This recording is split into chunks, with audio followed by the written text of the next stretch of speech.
Les résultats du scrutin présidentiel sont connus. Le président Alassane Ouattara a été réélu. Il a obtenu 94,27% des voix selon les résultats provisoires annoncés par la CEI. Bonsoir, merci de suivre le 19h sur RTI 2. On connaît depuis ce mardi les résultats de l'élection présidentielle du 31 octobre. Alassane Ouattara a été réélu dès le premier tour à la présidence de la Côte d'Ivoire avec 94,27% des voix selon la commission électorale indépendante. Le candidat Konan Kouadio-Bertin dit Kakabe a lui obtenu 1,99% des voix.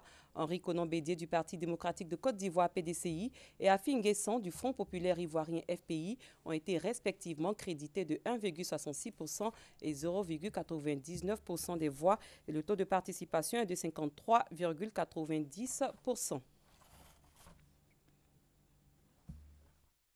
Les résultats de l'élection présidentielle du 31 octobre 2020 sont connus.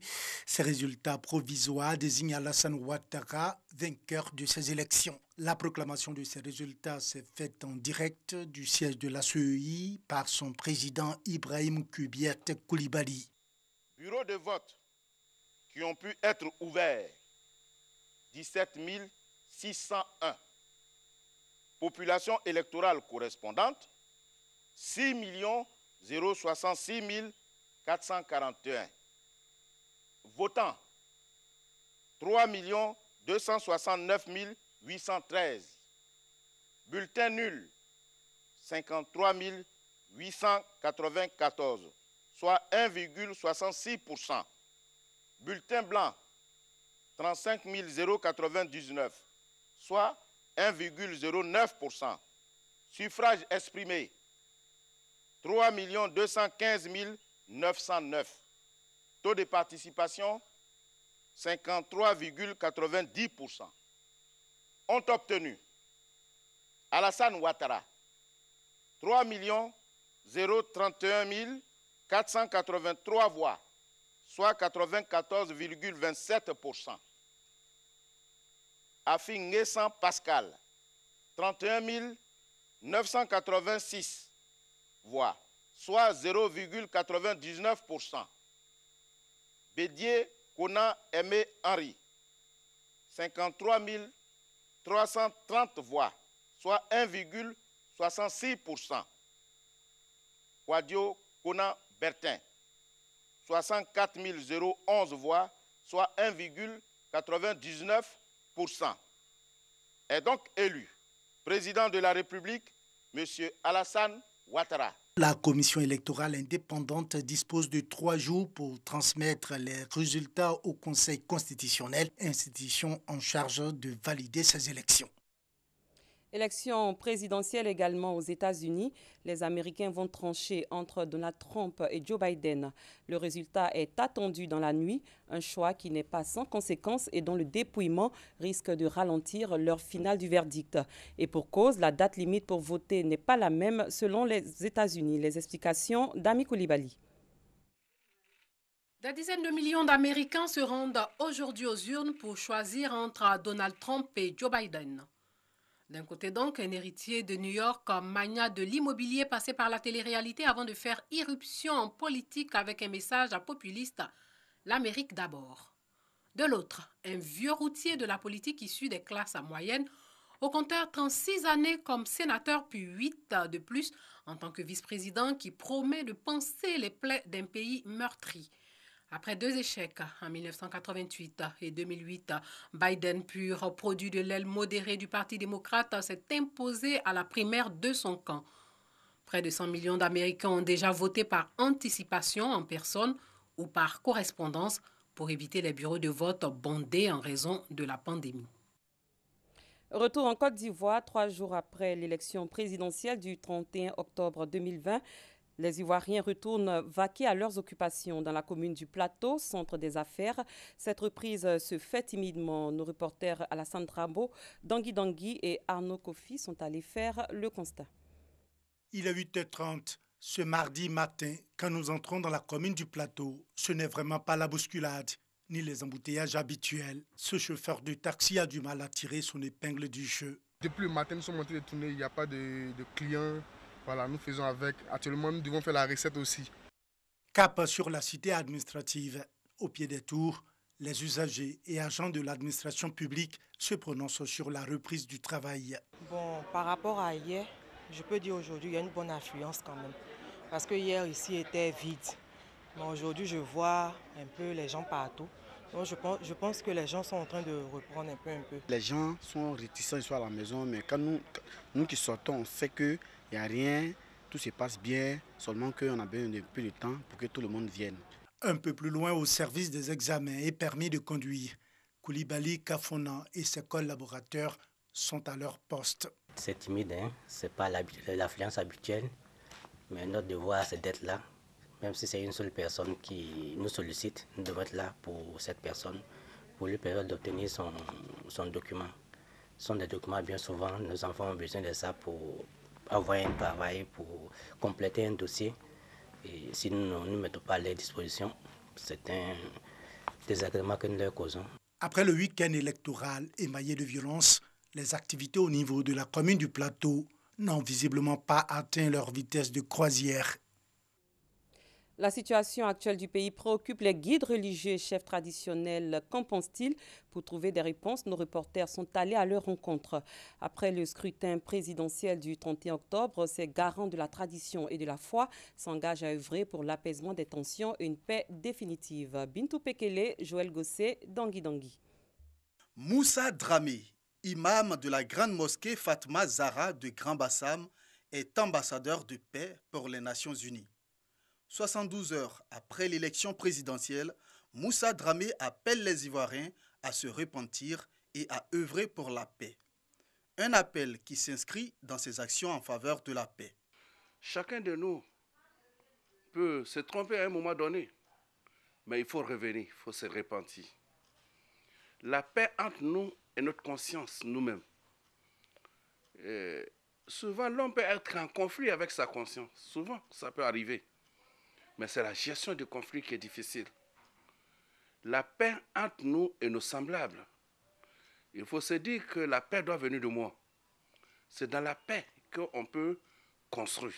La paix doit venir de moi. Je dois élire la paix et en dehors de la paix, je ne suis pas dans la violence. Nombreux guides religieux sont également engagés pour la paix en Côte d'Ivoire. C'est le cas du révérend Luc Canon. Sa communauté a initié des journées de prière pour des élections apaisées. Le guide religieux invite aujourd'hui les politiques à l'acceptation des uns et des autres. Nous voulons demander à tous, pour les gagnants et pour les perdants, de rester ensemble, de communier ensemble pour que, effectivement, notre pays, en tout cas, revienne à la normale, c'est-à-dire à la paix et à la fraternité. Mais aussi, il faudrait qu'il y ait de part ou d'autre des mains tendues et des mains qui doivent être prises afin que, d'une manière mutuelle, que chacun s'accepte. Il faudrait que nous nous acceptons. C'est impératif pour notre pays, la Côte d'Ivoire.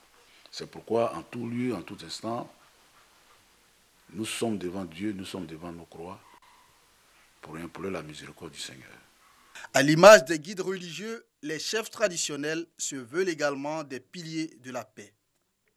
Garants de la tradition, les chefs coutumiers prônent le dialogue pour une paix durable. Les chefs sont une pièce maîtresse pour la paix. Mais il faut qu'ils s'impliquent. Voilà. Pas pour prendre parti, mais pour apaiser. Je voudrais demander à la classe politique de désarmer.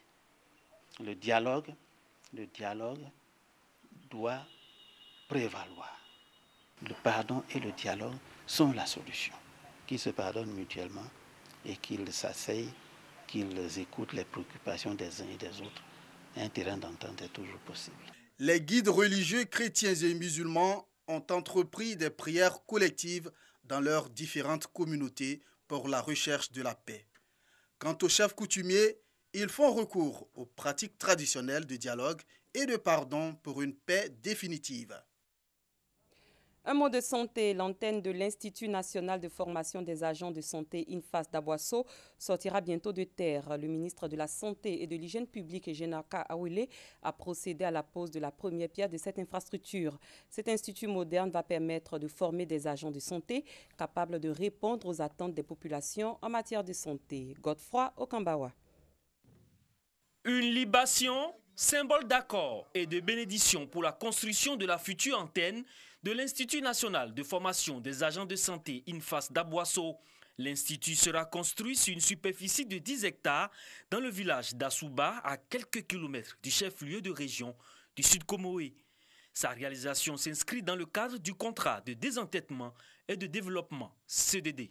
L'intervention du CDD aux côtés de l'INFAS porte sur un montant global de 12,2 milliards de francs CFA. Vous avez à disposition des jeunes qui ne demandent qu'à travailler. Il vous appartient d'en solliciter les plus méritants pour que ce projet soit pour eux une école, soit de perfectionnement ou d'apprentissage d'un métier. Le site va abriter des amphithéâtres, des salles spécialisées, des aires de sport et une cité dortoir pour une capacité d'accueil de 450 étudiants, de la ressource humaine pour des soins de qualité dans les centres de santé. Pour la mobilisation des professionnels de santé qualifiés sur l'ensemble du territoire national est indispensable au développement des services de santé de qualité. L'amélioration de la couverture sanitaire assurée par les services de santé et la concrétisation du droit de jouir au niveau de santé le plus élevé possible dépendent de la présence, de la sensibilité, de l'acceptabilité et de la qualité du personnel de santé. À ce jour, les étudiants de l'INFAS d'Aboasso sont installés sur un site provisoire. Dans 15 mois, la livraison des travaux estimés à 6 milliards de francs CFA. Au cours de ce lancement, la tutelle a rendu un hommage aux agents de santé qui œuvrent au quotidien pour le bien-être et la santé des populations. Hors de chez nous, Londres a ignoré l'ultimatum de l'Union européenne concernant sa loi revenant sur le Brexit en ne répondant pas à temps à une mise en demeure de Bruxelles. C'est ce qu'a annoncé ce mardi la Commission européenne alors que les négociations sur la relation post-Brexit sont dans la dernière ligne droite. À ce jour, l'Union européenne n'a reçu aucune réponse du Royaume-Uni, a déclaré un porte-parole de l'exécutif européen. Nous réfléchissons aux prochaines étapes, notamment l'émission d'un avis motivé, dernière étape avant l'éventuelle saisine de la justice européenne, a-t-il ajouté. Après une première annonce ce week-end, Boris Johnson a confirmé devant les députés britanniques l'imposition d'un nouveau confinement national à partir du jeudi 5 novembre en Angleterre. Des mesures prises à contre-cœur par le dirigeant britannique qui lui ont valu l'opposition d'une majorité de la Chambre des communes. Après cette énième volte-face, Downing Street compte sur l'efficacité de ces mesures drastiques pour annoncer aux Britanniques des fêtes de fin d'année sous un régime moins strict. Cette édition est à son terme. Merci de l'avoir suivi. Très bonne soirée. À très bientôt.